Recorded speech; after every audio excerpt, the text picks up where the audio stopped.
একটা কথা বললো, কোথায় পুলিশ?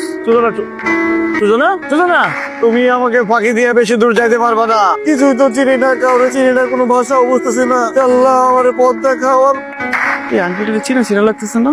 পেটে আসতেছে, মনে আসতেছে না, পেটে আসছে মনে। ও এই আঙ্কেলটা তো সুজানার ফেসবুকে দেখছি। ও মাই গড, এইটাই তো সুজানার বাবা। সুজানা, তোমার বাসায় আসার টিকিট পেয়ে গেছি।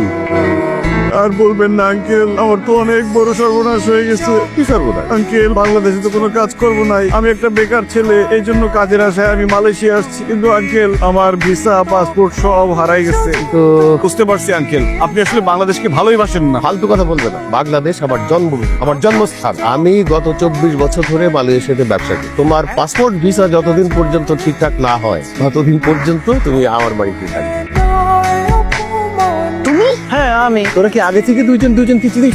কিছু বলো না ড্যাড, আমি ওনাকে কিভাবে চিনবো? ওনাকে তো আজকে আমি প্রথমবার দেখলাম।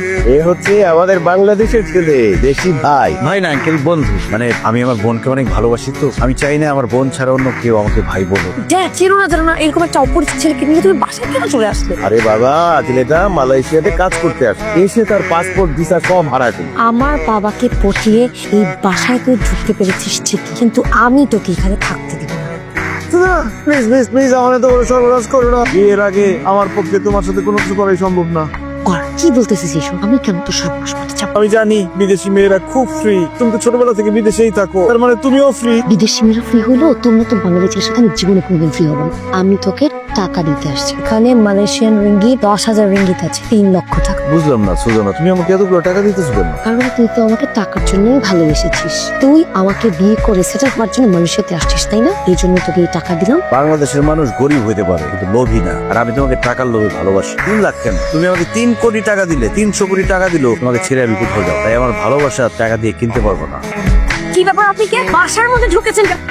আমি তোর ড্যাড, আবুল হোসেন। ড্যাড, তোমার এই অবস্থা কেন? লুঙ্গি পরেছো কেন বাবা? আমি সেই বাংলাদেশ থেকে 18 জন লুঙ্গি বাবাকে কিনে নিয়ে এসেছি। আঙ্কেল, সুন্দর লাগতেছে না?